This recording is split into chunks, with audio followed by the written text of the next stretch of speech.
جو تمہیں خوشی میں یاد آئے سمجھو تم اس سے محبت کرتے ہو، اور جو تمہیں غم میں یاد آئے تو سمجھو وہ تم سے محبت کرتا ہے۔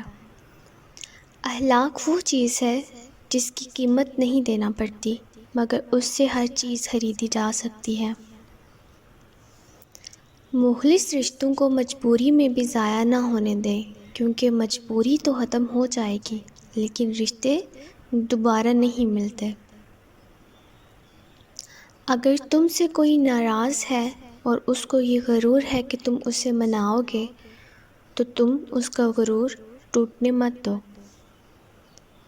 جھوٹ بول کر جیتنے سے اچھا ہے کہ تم سچ بول کر ہار جاؤ۔ اگر تمہیں کوئی صرف اپنی ضرورت کے وقت یاد کرتا ہے تو پریشان مت ہونا، بلکہ فخر کرنا کہ اسے اندھیروں میں روشنی کی ضرورت ہے اور وہ روشنی تم ہو۔ رشتہ داروں کی دشمنی بچھوؤں کے ڈنک مارنے سے زیادہ اذیت ناک ہوتی ہے۔ اپنے اندر پرندے کی طرح عاجزی پیدا کرو، جو آسمان کی بلندیوں کو چھو کر بھی اپنی گردن جھکا کر رکھتا ہے۔ اپنوں کو ہمیشہ اپنے ہونے کا احساس دلاؤ، ورنہ وقت آپ کے اپنوں کو آپ کے بغیر جینا سکھا دے گا۔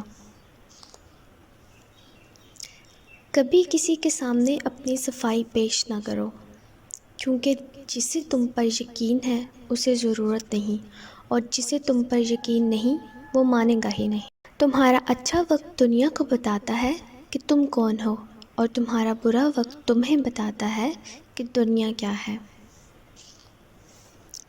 ان لوگوں پر اعتبار کرو جو تمہاری 3 باتیں بھانپ سکیں: تمہاری ہنسی میں پوشیدہ درد، تمہارے غصے میں پوشیدہ پیار، اور تمہاری خاموشی میں پوشیدہ وجہ۔ منافقت سے بہتر ہے کہ تم کافر مر جاؤ، کیونکہ جہنم میں کافر کا درجہ منافق سے بہتر ہے۔ اگر دنیا فتح کرنا چاہتے ہو تو اپنی آواز میں نرم لہجہ پیدا کرو، اس کا اثر تلوار سے بھی زیادہ ہے۔ جب بھی فارغ وقت ملے تو اپنی ماں کے پاس جا کر بیٹھ جایا کرو، کیونکہ ماں کے ساتھ گزارا ہوا وقت قیامت کے دن نجات کا باعث بنے گا۔ ویڈیو پسند آئے تو لائک کیجیے، شیئر کیجیے اور چینل کو سبسکرائب کیجیے۔ اللہ حافظ۔